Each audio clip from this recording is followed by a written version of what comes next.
NFL winners and losers. Lions showcase Super Bowl potential in thrilling victory. In an electrifying showdown, the Detroit Lions proved they're serious Super Bowl contenders by overcoming a 10-0 deficit against the undefeated Minnesota Vikings. The Lions faced not just one of the toughest defenses in the league but also a critical moment when a risky fake punt backfired. But their resilience shone through. Despite a devastating fumble in the fourth quarter that gave the Vikings a late 29-28 lead, the Lions rallied with poise. Jared Goff, nearly flawless against a formidable defense, orchestrated a game-winning drive that culminated in a field goal with just 15 seconds left, sealing a dramatic 31-29 victory. This pivotal win not only keeps the Lions in the NFC North race but may be a defining moment for their championship aspirations. The game breakdown: the Lions started rocky, with a fake punt at their own 33 that the Vikings snuffed out.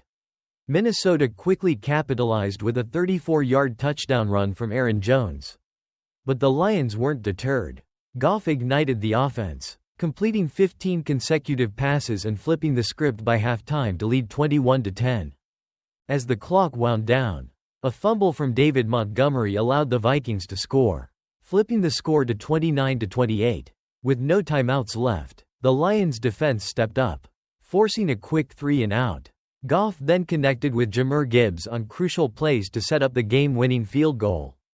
Key players: Jared Goff, 22 of 25, 280 yards, 2 TDs, poised under pressure and now a contender for MVP talks. Jahmyr Gibbs, essential in the ground game, aiding Goff's efforts. Sunday's nail-biter was more than just a game, it showcased the Lions' heart and determination. Though they've never won a Super Bowl, they proved they're in the conversation this season. Other winners and losers from NFL Week 7. Winners: Steve Spagnuolo. The Chiefs' defensive mastermind outmaneuvered Kyle Shanahan, leading Kansas City to a 28-18 victory against the 49ers, maintaining their status as undefeated. Jordan Love, with a game-winning drive against the Texans.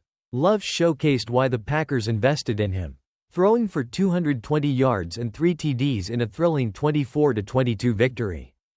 Amari Cooper. After being traded to the Bills, Cooper made an immediate impact with a touchdown, helping Buffalo to a 34-10 win over the Titans. Seattle Seahawks. Returning to form, Seattle dominated the Falcons 34-14, fueled by a strong defense and a rejuvenated offense. Cincinnati Bengals. After a sluggish start, Joe Burrow led the Bengals to a 21-14 win over the Browns, igniting hopes for a mid-season turnaround. Losers: Antonio Pierce. Poor game management cost the Raiders in a close loss to the Rams, leaving them at 2-5. Carolina Panthers. With a dismal 40-7 defeat to the Commanders, the Panthers cemented their status as the league's worst team. Joe Schoen. Watching Saquon Barkley shine in his first game against the Giants must have been a bitter pill for the Giants GM after a 28-3 loss. Quarterback struggles. Both the Dolphins and Colts struggled offensively, leaving fans craving better performances as they hope for their star quarterback's return. Join us as we break down these thrilling moments and key takeaways from Week 7 of the NFL season. Don't forget to like, subscribe, and comment your thoughts below. Packers vs. Texans. A messy heavyweight clash with Super Bowl potential. In a gritty showdown that showcased the essence of competitive football, the Green Bay Packers edged out the Houston Texans 24-22 with a last-second field goal from Brandon McManus. While neither team delivered a flawless performance, the game highlighted why both squads remain contenders. Packers quarterback Jordan Love admitted, "It wasn't perfect, a lot of mistakes, but we found a way to win." His play mirrored that sentiment, flashes of brilliance paired with costly errors, including 2 interceptions. Still, Love's ability to channel the spirit of legends like Brett Favre and Aaron Rodgers, alongside a strong ground game, kept Green Bay 5-2 in the hunt for a title. The Packers benefited from an effective run game led by Josh Jacobs, who provided a crucial spark with an impressive average of 0.10 expected points added per rush. His performance was vital in alleviating some pressure on Love during a challenging day. The Packers' defense also stepped up, pressuring Texans quarterback C.J. Stroud on 51.7% of his dropbacks. Showcasing their resilience despite Love's mistakes. Stroud faced one of his toughest outings, throwing for only 86 yards, largely due to a relentless Packers defense. Yet, the Texans found some success on the ground, with Joe Mixon rushing for 115 yards and 2 touchdowns, giving Houston a fighting chance until the very end. Stroud reflected on the struggle, noting, "We just couldn't find our rhythm." However, it's clear that this performance is unlikely to define him. With a strong run game, the Texans can still evolve into the balanced offense they were projected to be at the season's start. Despite ongoing concerns about their offensive line, both teams may have their flaws, but this matchup proved that good teams don't need to be perfect to contend. With the right adjustments, the Packers and Texans could both make deep playoff runs. In this heavyweight bout, the Packers emerged victorious, but the potential for success remains strong for both teams moving forward. Jared Mayo calls out Patriots as soft following loss to Jaguars. After a disappointing 32-16 defeat to the Jacksonville Jaguars in London, New England Patriots head coach Jared Mayo didn't hold back in his post-game press conference, declaring, "We're a soft football team across the board." Mayo emphasized the importance of toughness in football, saying, "We talk about what makes a tough football team, it's being able to run the ball, stop the run, and cover kicks. We did none of those today." The stats back up his frustration. The Jaguars dominated the ground game, rushing for 171 yards on 39 carries, with Tank Bigsby leading the charge with 118 yards and 2 touchdowns. In contrast, the Patriots managed a mere 38 rushing yards. The Jaguars maintained control of the game, holding the ball for 33-15 compared to New England's 26-45, largely thanks to converting 6 of 10 third downs, while quarterback Drake May threw for 276 yards and 2 touchdowns without any turnovers. The Patriots were forced to abandon the run game after falling behind early. Both teams entered the matchup with 1-5 records, making it a crucial opportunity for New England to secure a win. Looking ahead, they face the New York Jets, Tennessee Titans, and Chicago Bears in their upcoming games. However, given their current form, Mayo's candid assessment reflects the urgency and pressure surrounding the team with 10 games left in the season. Tom Brady's cheerful debut as Raiders owner. Good news for the NFL. But what about Fox and fans? Tom Brady's first outing as a minority owner of the Las Vegas Raiders has everyone talking, but for different reasons. While his upbeat commentary during the Chiefs-49ers game was entertaining, it highlighted the challenges he faces in balancing his new ownership role with his broadcasting responsibilities at Fox. As a new owner, Brady is bound by NFL restrictions that prevent him from criticizing referees or other teams.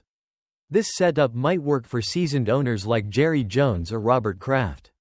But for someone earning $375 million over 10 years to cover major games, it raises questions about how candid he can be. Fans expect and deserve honesty, especially when it comes to controversial calls and player performance.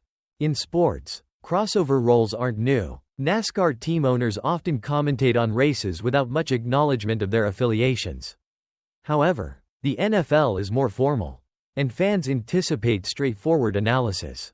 Instead, Brady's commentary was filled with glowing praise, like his compliments for Patrick Mahomes' sneaky creativeness, and Nick Bosa's unbelievable performance, leaving little room for critique.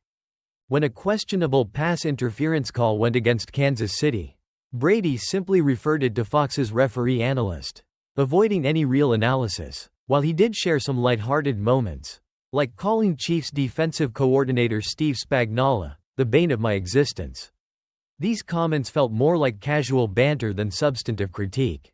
As Brady continues to grow into his role as an analyst, his enthusiasm and empathy shine through, like his sympathetic gasp when a player was injured. This connection with viewers is vital, but it's frustrating to see him restrained from providing the honest commentary fans crave. While Brady may be enjoying his new status within the NFL, Fox viewers might feel shortchanged by a lack of in-depth analysis from one of the sport's most connected figures. As he navigates this dual role, It will be fascinating to see how he balances ownership duties with the expectations of fans and viewers alike. Jets vs. Steelers. Russell Wilson shines in Pittsburgh's dominating win over New York. In a dramatic turn of events, the New York Jets' hopes took a major hit as they faced off against the Pittsburgh Steelers, led by none other than Russell Wilson in his first start for the team.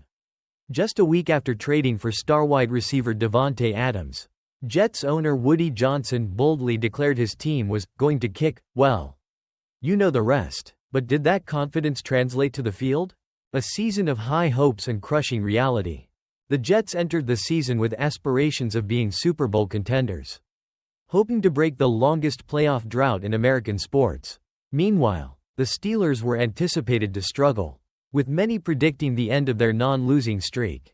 Yet, as we witnessed, the Jets remained the Jets, and the Steelers stayed true to form. Despite acquiring Adams, the Jets couldn't shake off their struggles, suffering a painful 37-15 defeat and dropping to 2-5 on the season. Meanwhile, the Steelers improved to 5-2, showcasing an offensive resurgence under Wilson's leadership. A rollercoaster first half. The game kicked off with the Jets taking an early lead, thanks to touchdowns from Breece Hall and Tyler Conklin, putting them up 15-13 at halftime. However, it wasn't all smooth sailing for Wilson. After a shaky start, he found his rhythm, particularly with standout receiver George Pickens, who made several clutch catches. The tide turned quickly for the Jets as quarterback Aaron Rodgers suffered 2 frustrating interceptions at the hands of rookie Beanie Bishop Jr. One interception was a spectacular one-handed grab, while the other was a deflected pass that led to a touchdown for the Steelers. The Steelers take control. In the second half, the Steelers came out swinging. Head coach Mike Tomlin's decision to stick with Wilson, despite a solid performance from Justin Fields earlier in the season, proved to be the right call. Wilson displayed flashes of his former brilliance, reminiscent of his days with the Seattle Seahawks, and effectively spread the ball around, especially to Pickens. In contrast, the Jets continued to stumble, unable to find any rhythm or consistency. With the season slipping away, they've faced turmoil, including a coaching change and a disheartening loss to the Bills before this game. Jets' troubles versus Steelers' success. It's been a rough ride for the Jets. After firing Robert Saleh and trading for Adams, they still find themselves in a deeper hole. The once promising season is quickly becoming a nightmare, as everything seems to be going wrong. On the flip side, the Steelers continue to find ways to win. Wilson has silenced many doubters with his performance, leaving fans wondering if he can maintain this momentum. Final thoughts. As the season progresses, the contrast between these two franchises couldn't be starker.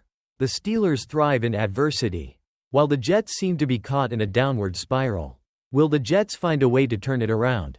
Or will the Steelers keep rolling?